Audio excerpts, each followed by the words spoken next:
Hello friends, today we are discussing about the morphology of flowering plants. In that, the topic is the flower. Then what is flower? Flower is nothing but the unit of sexual reproduction in flowering plants or angiosperms. Angiosperm मध्ये sexual reproduction जे काही unit आहे तर त्याला काय म्हणतो आपण flower म्हणतो. तर फ्लावर जे काय आहे वेगवेगळ्या 4 पार्ट्स मध्ये डिवाइड होतं. तर फर्स्ट पार्ट येतं कॅलिक्स, सेकंड येतं करोला, थर्ड येतं एंड्रोशियम आणि फोर्थ येतं डायमेन्शन. हे वेगवेगळे 4 पार्ट्स येतात. तर हे जे काही 4 पार्ट्स आहेत जे त्याच्यावरती सक्सेसफुली अरेंज असतात तर त्याला काय म्हणतो आपण रिसेप्टॅकल. त्याला आपण रिसेप्टॅकल म्हणतो. जर तर ह्या कॅलिक्सचा वर्क काय? कॅलिक्स जे काय इट प्रोटेक्ट्स बड. जे काही बड असतं कळी असते तर त्याला प्रोटेक्ट करण्याचं काम कोण करतं? ते कॅलिक्स करतं. तर करोलाचं काम काय? Corolla attracts pollinators. जे काही पॉलिनेटर असतात त्याला अट्रॅक्ट करतं आणि ह्याचा प्रत्येक फ्लावरमध्ये कलर वेगवेगळा असतो आणि याला सेंट असतो. काही फ्लावर्समध्ये सेंट असतो, काही फ्लावर्समध्ये सेंट नसतो. तर त्यानंतर अँड्रोशियमचं मेल रिप्रोडक्टिव्हचं काम करतं आणि गायनोशियम फिमेल रिप्रोडक्टिव्हचं काम करतं. हे अँड्रोशियम जे आहे ते वेगवेगळ्या 3 पार्ट्समध्ये येतं. एक स्टिग्मा, जो काही अप्पर पार्ट आहे त्याला आपण स्टिग्मा म्हणतो, जिथे की पोलन फर्टिलायझेशनसाठी पडतं. त्याच्यानंतर ती जो मिडल पार्ट आहे त्याला स्टाईल म्हणतो आणि सेंटरचा जो पार्ट आहे बेसचा त्याला ओव्हरी म्हणतो. ओव्हरीमध्ये ओव्हल्स असतात आणि जे काही अँड्रोशियम आहे त्या 3 पार्ट्सला मिळून कार्पेल म्हणतो. आणि जो अँड्रोशियमचा भाग आहे याला आपण स्टेमन म्हणतो. स्टेमन हे 2 पार्ट्समध्ये डिवाइड होतं. एक अँथर जे की पोलन ग्रेन्स तयार करतात आणि दुसरा पार्ट फिलामेंट. हे 2 पार्ट करतात. ज्या फ्लावरमध्ये करोला आणि कॅलिक्स डिस्टिंक्ट दिसत नाही तर त्याला काय म्हणतो आपण पेरियन. पेरियन कधी म्हणतो? When corolla and calyx are not distinct. तर त्याला आपण पेरियन म्हणतो. त्याच्यानंतर फ्लावरचे 2 पार्ट्स पडतात. एक कंप्लीट आणि दुसरा इनकम्प्लीट. जेव्हा फ्लावरमध्ये 4ही फ्लोरल्स असतात तर त्याला काय म्हणतो आपण कंप्लीट फ्लावर. आणि जेव्हा 4पैकी एक जरी अब्सेंट असेल तर त्याला आपण इनकम्प्लीट फ्लावर म्हणतो. जर कॅलिक्स अब्सेंट असेल तर त्याला आपण इनकम्प्लीट फ्लावर म्हणतो. जेव्हा कॅलिक्स करोला अँड्रोशियम गायनोशियम 4ही प्रेझेंट असतील तर त्याला आपण कंप्लीट फ्लावर म्हणतो. 4 floral parts are present. All 4 floral parts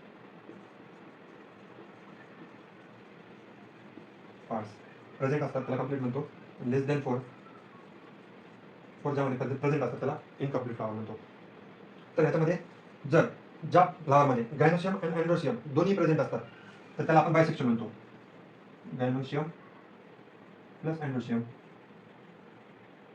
equals to bisexual flower. आणि ज्यामध्ये गायनोशियम किंवा अँड्रोशियम एक अब्सेंट असतात त्याच्यामध्ये कार्पेल किंवा स्टेमन, कार्पेल और स्टेमन आर अब्सेंट, देन त्याला काय म्हणतो युनिसेक्शुअल. म्हणजे ज्यामध्ये स्टेमन किंवा कार्पेल एकच प्रेझेंट असतात त्या फ्लावर्सला आपण युनिसेक्शुअल फ्लावर म्हणतो. त्यानंतर पाहणार आपण सिमेट्री. सिमेट्रीमध्ये 2 टाइप्स येतात. एक रेडियल सिमेट्री, दुसरं येतं बायलॅटरल. रेडियल सिमेट्री जे आहे ते ॲक्टिनोमॉर्फिक फ्लावर्समध्ये आढळते आणि बायलॅटरल जे आहे ते झायगोमॉर्फिकमध्ये आढळते. तर पहिले येतं ॲक्टिनोमॉर्फिक. ॲक्टिनोमॉर्फिक फ्लावर्समध्ये काय होतं की the flower can be divided into 2 equal half in any radial plane passing through the centre. जे कोणता रेडियल प्लेन त्याच्या सेंटरमधून पास होतो ते 2 इक्वल पार्ट्स तयार करतो, त्याला म्हणतात ॲक्टिनोमॉर्फिक. तर त्याच्यामध्ये 2 एक्झाम्पल आहेत. एक मस्टार्ड, दुसरं चिली. त्याच्यानंतर येतं झायगोमॉर्फिक. झायगोमॉर्फिक फ्लावर्समध्ये काय होतं it can be divided into 2 equal halfs and any vertical plane passing through the centre is called zygomorphic flower. तर त्याच्यामध्ये काय होतं की ते 2 इक्वल पार्ट्समध्ये डिवाइड होतात आणि त्याचा वर्टिकल जो प्लेन आहे तो सेंटर ॲक्सिस टू पास होतो. तर त्याच्यामध्ये एक्झाम्पल येतात एक पी आणि दुसरं गुलमोहर. तर तिसरं आहे इरेग्युलर फ्लावर किंवा त्याला आपण असिमेट्रिक फ्लावर म्हणतो. और इरेग्युलर फ्लावर. तर हे काय करतात, it can not this flowers can not be divide into 2 equal halves in any vertical plane passes to the centre. तर त्याच्यामुळे काय म्हणतात, ते 2 भागांमध्ये डिवाइड होत नाही, जेणेकरून जरी सेंटरमधून व्हर्टिकल प्लेन गेला तरी. तर त्याचं एक्झाम्पल आहे कॅनॉ. त्याच्यानंतर आपल्याला पाहिजे ब्रॅकेट आणि bracket.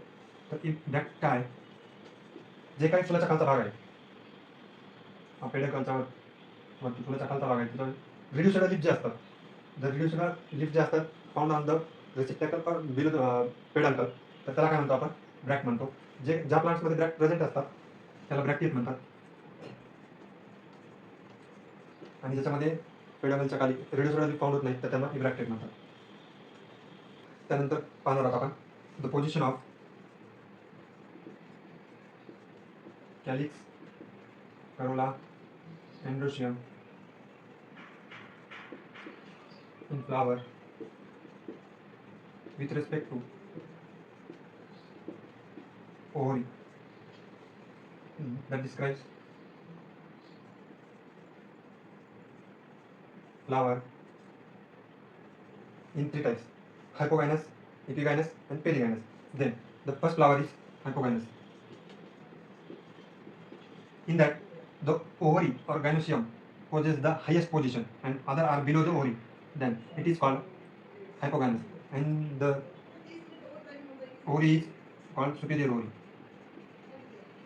The example of hypogynous flower is mustard, China rose and brinjal. Then after perigynous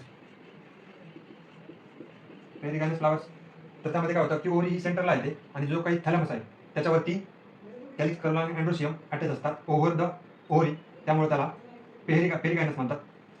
आणि पेरिगायनसची जी काही ओव्हरी असते ते हाफ इन्फिरियर असते. आणि त्याचे एक्झाम्पल येतात प्लम, रोज आणि पीच. त्यानंतर थर्ड जे फ्लावर आहे ते इपिगायनस फ्लावर आहे. इपिगायनस फ्लावरमध्ये काय होतं, जे काही रेसिप्टॅकल आहे ते अपवर्डला जातं आणि ओव्हरीला पूर्णपणे फ्यूज करतं. रेसिप्टॅकल फ्यूज विथ ओव्हरी, ओव्हरीला फ्यूज करतं आणि जे काही त्याची ओव्हरी जी आहे ती पूर्णपणे त्या अपेंडेन्सच्या खालच्या भागाला असते, त्याच्यामुळे त्याला काय म्हणतो आपण, इपिगायनस फ्लावर म्हणतो. आणि इपिगायनस फ्लावरची ओव्हरी जी आहे इन्फिरियर असते, इन्फिरियर ओव्हरी.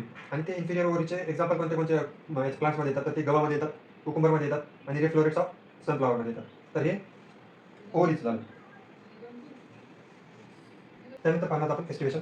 एस्टिवेशन म्हणजे काय, the arrangement of sepal or petal on a floral bud with respect to other membranes of the same whorl. तर त्याला आपण एस्टिवेशन म्हणतो. जे काही त्याच्या पाकळ्यांची रचना आहे तर त्याला आपण एस्टिवेशन म्हणतो. तर त्याचे 4 वेगवेगळे पार्ट्स येतात, मीन्स 4 पार्ट्समध्ये डिवाइड होतात. एक पहिलं की वॉल्वेट एस्टिवेशन, दुसरं ट्विस्टेड एस्टिवेशन, तिसरं इम्ब्रिकेट एस्टिवेशन आणि चौथं वेक्झिलरी एस्टिवेशन. तर वॉल्वेट एस्टिवेशनमध्ये काय होतं, इन दॅट द पेटल्स और sepals just touch each other not overlap. तर त्याच्यामध्ये ते पेटल्स किंवा सेपल्स जे ते एकमेकाला ओव्हरलॅप करत नाही, तर ते एका फक्त टच करतात एकमेकांना. तर त्याचं एक्झाम्पल येतं कॅलोट्रॉपिस. त्याच्यानंतर ट्विस्टेड एस्टिवेशन. ट्विस्टेड एस्टिवेशनमध्ये काय होतं की जे काही सेपल्स आणि पेटल्स आहेत ते एकमेकांना ओव्हरलॅप करतात, जसे की एकमेकांना ओव्हरलॅप करतात पण युनिडायरेक्शनल, फक्त एका डायरेक्शनमध्ये ते सेम युनि आणि सेम डायरेक्शनमध्ये एकमेकांना ओव्हरलॅप करतात. Overlap each other in unidirection, तर त्याला आपण ट्विस्टेड एस्टिवेशन म्हणतो. तर त्याचं एक्झाम्पल येतं चायना रोज. तर त्यानंतर आहे इम्ब्रिकेट एस्टिवेशन. इम्ब्रिकेट एस्टिवेशनमध्ये काय होतं, इम्ब्रिकेट एस्टिवेशनमध्ये जे सेपल आणि पेटल्स आहेत ते एकमेकांना ओव्हरलॅप करतात, overlap each other but not in particular direction. ते एकमेकांना पर्टिक्युलर डायरेक्शनमध्ये किंवा क्लॉकवाईज किंवा अँटी क्लॉकवाईज असं कोणत्या ते कशाही प्रकारे एकमेकांना ओव्हरलॅप करतात. तर त्याचं एक्झाम्पल येतं केशिया आणि गुलमोहर. त्यानंतर चौथा जो आहे तो वेक्झिलरी एस्टिवेशन आहे. वेक्झिलरी एस्टिवेशनमध्ये काय होतं की जे काही पेटल्स आहेत तर त्याच्यामध्ये पहिलं लार्जेस्ट पेटल असतात, लार्जेस्ट पेटल ज्याला की स्टँडर्ड म्हणतो. जे स्टँडर्ड आहे तर ते विंग्सच्या पेटल असतात. Middle lateral petals called wings, त्या 2 असतात. तर जो काही स्टँडर्ड आहे तो या मिडल लॅटरल पेटल्सला, ज्याला की आपण विंग्स म्हणतो, त्यांना ओव्हरलॅप करतात. परत ह्या ज्या काही विंग्स आहेत तर त्या परत 2 स्मॉलेस्ट पेटल्सला ओव्हरलॅप करतात, त्यांना आपण कील म्हणतो. तर टोटल 5 पेटल्स असतात, तर त्याचे ओव्हरलॅपिंग स्टँडर्ड ओव्हरलॅप करतात विंग्सला आणि विंग्स ओव्हरलॅप करतात कीलला, अशा प्रकारे ते. तर ते वेक्झिलरी एस्टिवेशनचे एक्झाम्पल आहेत पी आणि बी.